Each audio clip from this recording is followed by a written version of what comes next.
Coming up on Perspectives, we'll take a look at a new book about World War II aviation by Joe Glyda, and we'll talk to the J.M. Davis Gun Museum director about a Roy Clark Museum showing coming up on Perspectives.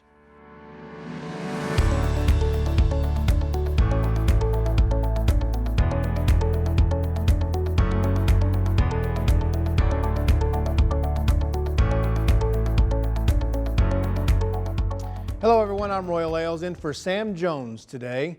Our first guest is an internationally recognized award-winning photographer who began his career volunteering with a World War II airborne demonstration team in a small airport here in Tulsa. His love for aviation and photography have taken him to air shows all around the world. Of course, I'm talking about Joe Glyda. He's here with me in the studio talking about his new book about World War II aviation. Joe, thanks for being here today. Oh, thank you for having me. Well, let's get started. This is a fantastic book. What is the book about? The book is actually, I was just amazed at how many airplanes were made during World War II, especially between 1939 and 1945. So to me, it was very interesting how the ingenuity of aircraft and aviation had developed so fast in such a short amount of time. And I was actually at the Tulsa Air and Space Museum when I saw a chart that had all the silhouettes. And I thought to myself, I wonder how many of these I could actually find and photograph. I was just getting into photographing World War II airplanes. I was at the Reno Air Races, and I got my first shot of a World War II plane, and I was hooked. Then I saw the T-6s and the P-51s. And so I wanted to kind of have a compilation of all these airplanes and put them in some kind of a book format. And originally it started out as just a photographic book, then it turned into an artwork book, and then I started reading stories and getting stories from people that were actually there. And so I interviewed a couple of pilots. There, you mean the guys who flew the planes? Flew the planes in World War II. Wow. And I actually interviewed a mechanic in England who worked on the Spitfire. Really? And his tagline was, I was in the Air Force for 4 years and I never left the ground. How did they fix them when they had bullet holes in them? Oh, they fixed them pretty fast, yeah. And wow. The more and more I picked up on things, the more and more I was learning. And the pandemic kind of hurt and helped at the same time because I was writing it during that time. And I wasn't using the internet. I was trying to use books. I was trying to go back and use encyclopedias. So I was going to the library at the end of 2009, like every week, and I would pick a plane and I would just work on that one plane and try to learn about it and then write about it. Well, then the libraries closed in 2020, and I was like, okay, now what do I do? And all my friends from ADT, Airborne Demonstration Team, said, we have books. And so they started handing me all these books and encyclopedias and books on the actual planes. And so I was able to read and research every plane and kind of talk about all the different planes and what their role was. I didn't want to talk about as much on the war itself because people get turned off by that, but I was looking at the ingenuity of how these airplanes were developed and how in Germany they used one plane, the Messerschmitt, and in England they used the Spitfire, and they just kept adapting that plane to make it better. Where we were, you know, Grumman was making a plane, North American was making a plane, Boeing was making a plane, Lockheed was making, so everyone was trying to outdo, you know, the American ingenuity was really full force. Kind of like the shot for COVID-19. We got 3 companies involved. Everyone trying to outdo the other. And what really got me was, and this is a really cool story, was I wanted to talk about the women that were such a great part of World War II that's never talked about. There were women aviators. Not only they had more flight time than the men did because someone had to take the plane from the factory to the East Coast or to the West Coast or where they were taking it overseas. But they also worked in the factories.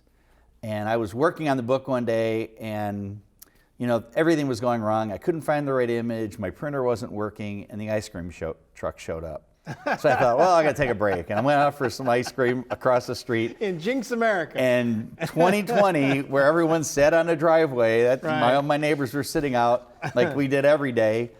And my neighbor said to me, she says, you look terrible. What's wrong? And I said, I can't get the printer to work. I can't find this one image. I'm looking for with these women working on an engine.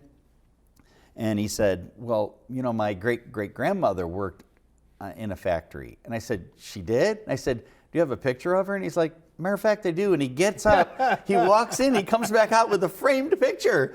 I'm like, how do you have this? And he said, she did some great thing for Boeing that saved them all this money, so they did a publicity story about her. And he had it in his office. Wow. And I said, can I put that in the book? And he said, I thought you were just talking about the pilots. I said, I'm talking about everybody that had to do with the airplanes. Wow. And so in chapter 2, or chapter 3, there's a picture of his great-grandmother working in a factory. Wow, you can't beat that. You can't make this stuff up. The thing I like about your book, as we're showing it here on our coffee table, is you got the printed version of the book. You also have a coloring book version of the book. Yes, for the kids. How did you come about that idea? Well, because I figured the older people are going to look at the book. They're going to want to read the book. They're going to read the stories. But then kids will want to see it. And I thought, what's a great way to put the kids, and I even have like how to take your crayons and shade and blend the colors together. And I just took my images that I had and took all the color out and then just redrew all the different lines to make sure everything worked out. And it was a blast. Now, you're recently at a book signing. How did that work for you? It was fantastic. Was it? Yeah. So you hear about this all the time, authors, book signings. I never knew. I had no idea. We had it at the Tulsa Air and Space Museum in August, and we had 100 people at night for a private party, and we had it open all day long, and it just so happened to be on National Aviation Day. Oh, wow. It was like, there's a reason things happen, you know. It was, Tulsa has such a history in aviation. Yes, they do. do. It really does. A lot of people don't realize that, especially those who come to Tulsa late, that this town is built on oil, yes, but that second layer is aviation. Yep. Because those oil guys, they believed in flying. So how did you come about finding that history here in Tulsa? Mainly because I started working with this group called ADT, Airborne Demonstration Team. So we have a group of individuals that there's a hangar down in Frederick, Oklahoma. It's an actual World War II hangar, and they have a jump school where you can actually go down and learn how to jump like they did in World War II with all the gear on, everything, with a static line, and you're hooked into a C-47. And so, believe it or not, I was here in Tulsa playing golf, and I love to play golf, and the one day it was going to be 80, and the next day it was going to be 40. So I thought, I should go and play golf today. It's 80 degrees. So I go and I play golf, and the guys ask me, you know, a couple of guys I met, Right. What do you do? And I said, well, I photograph things that don't talk back. Food, architecture, and aviation. And he said, what do you do with aviation? There's a lot of aviation history here. And I said, I know. I said, but I'm trying to do a thing, probably a book of maybe 20 images on World War II planes. And he said, well, how many do you have now? And I said, I probably have about 7 or 8, but I'd like to get 20. And so he said, well, how do you get them? And I said, well, you got to travel around the country, and you just find places that there's going to be an air show or an air museum, and I try to go there and photograph the planes that I want to use for the book.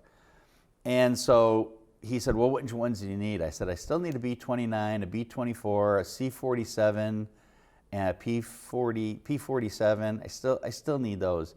And he's like, oh, okay. And literally, we turned the corner from hole 9, hole 10, and right across the street from the golf course is Jones Airport. And there's a C-47 sitting in front of the hangar. And I said, I need to leave. I need to leave right now.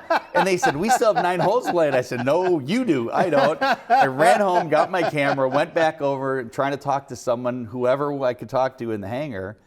And there was a guy there by the name of Jim Dagg, and he was standing there, and he's part of the ADT group. And I said, can I get a picture of your airplane? I'd like to use it for a possible book sometime. And he said, well, you can take all the pictures you want. He said, we acquired it about a year ago. I said, wait a minute. I drive by this airport every single day taking my daughter to school, and I have never seen this airplane outside. He said, you know, we thought it was a nice day today. We thought we'd bring it outside. I was like, so it's sitting inside the whole time. It's been sitting in a hangar for a year. Gosh. Oh my gosh. And so I said, well, what do you mean it doesn't fly? And he said, we're trying to get it to fly. And I said, do you take volunteers? He said, we're always looking for volunteers. Right. He said, we work every Saturday, Tuesday, and sometimes Thursday from like 8 to 12 in the morning. And I said, you know what? Sign me up. And I signed up. And the very first Saturday, next Saturday, I walked in. And he said, you know how to put a hose clamp on a hose? I was like, doesn't everybody? And he's like, no.